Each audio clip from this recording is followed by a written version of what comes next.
Welcome to TKC Bible Reading Challenge powered by Grace Bible Mission. My name is Iana. With me is Francis. We are going to be taking Matthew 9 to 11 today. Join us.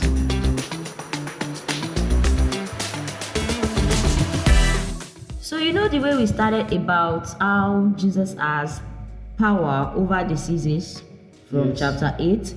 So it's just like a continuation in chapter 9, because in chapter 9 Jesus also did a whole lot of miracles. Jesus healed a crippled man. Jesus healed a dying girl. Yeah, should I say healed or raised? And that's where the let me remember this song. Tí mo bá fọwọ́ kan iṣẹ́ tí aṣọ rẹ̀, tí mo bá fọwọ́ kan iṣẹ́ tí aṣọ rẹ̀. Basically, that's where they talked about the man with the issue of blood. And Jesus also healed two blind men. In chapter 10, you know Jesus has 12 disciples. So in the first verses of chapter 10, the 12 disciples of Jesus was mentioned in chapter 10. Then we have other things in chapter 10, the instructions that were given to the disciples, what he told them about the things that he told them, the things they are supposed to know. Then in chapter 11 talks about John the Baptist, and how you can come to him to get rest. There's this verse that I love there.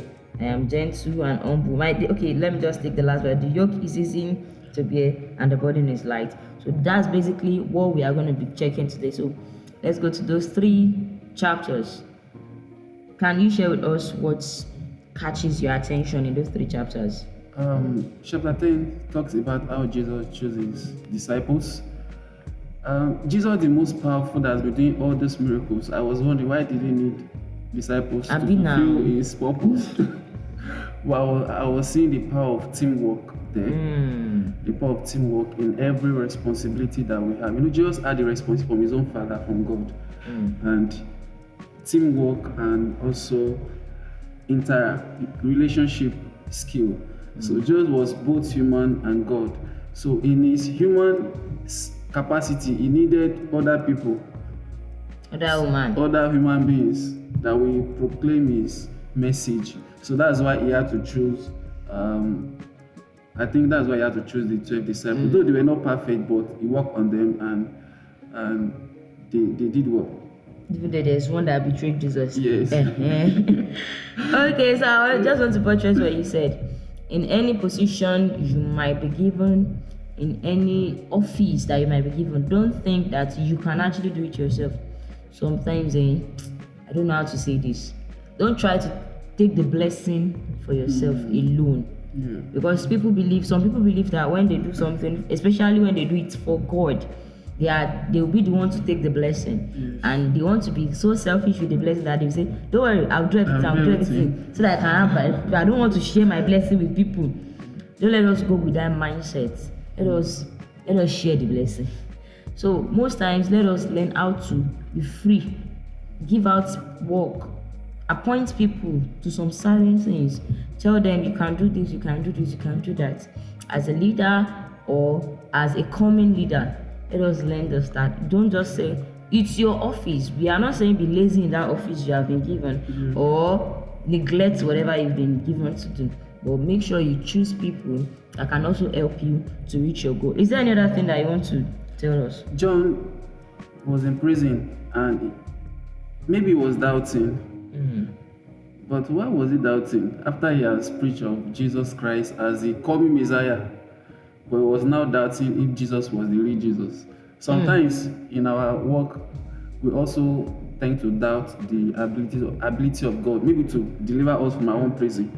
Maybe he was expecting Jesus to come and use power. To come down himself. So he was now asking, is it the same Jesus, or maybe we should expect another one? So even in that, Jesus gave him an answer. What do you think about that too? I'm also feeling like, people, let me say, things happen to people. It's only when someone is in trial or there's a challenge, that's when people start doubting God. You see that when people start enjoying, they will not even think does God exist. Yes. Seriously, when money is pouring, money is pouring like water. Yes. They will just keep on praising God. But it's because John was in that situation.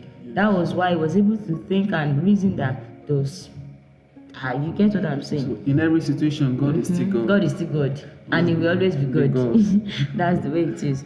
Okay, before we leave that chapter 11, the last verse that I read when we started, let me go to the second to the last verse. That should be 29. Okay, let me start from 28. If you are tired from carrying every burdens, come to me, and I will give you rest. Take the yoke I give you, put it on your shoulder, and learn from me. I am gentle and humble, and you will find rest. The yoke is easy to bear, and the burden is light. God is not telling you that you take everything that you have without giving you anything back. He's not telling you that you just take your problem and then you are free to go. It's not like problem per se. Okay, let me use this instance. You are telling God that, God, I want this position. I want to be pastor of my church. I want to be pastor of my church. Then God now say, okay, give me the burden of you being the pastor. Let me now give you the grace that you need to work in that office. Then you did not think about the fact that God is going to give you something else. You just felt like, now that I'm a pastor, let me start spending church money. You know, there are some people like that. They will actually pray to God to take whatever they want from God. Yes. But after God has given them that thing, they will forget the fact that it was God that gave them. To them. So let's learn today that whatever God is giving you, or whatever God has given you, or whatever God will still give you, learn to know that God's yoke is easy. You can come to Him and drop off whatever. You can offload to God, and then He will give you a comfort, which is the yoke that He will give you. His burden is very light, super. You don't even know that you are carrying anything. Seriously, you don't know that you are carrying anything. So do you have anything to tell us? Come today. Come today. God is telling you, take my yoke upon you, for my yoke is easy. God's yoke is super easy. You just feel as if, why have I not come early? So we are trying to call you now. Come early. God's yoke is easy and His burden is light. So we are leaving you with the grace and the peace and the joy of the Lord. Make sure you join tomorrow's podcast. Make sure you listen to tomorrow's podcast too. The Lord be with you. Bye.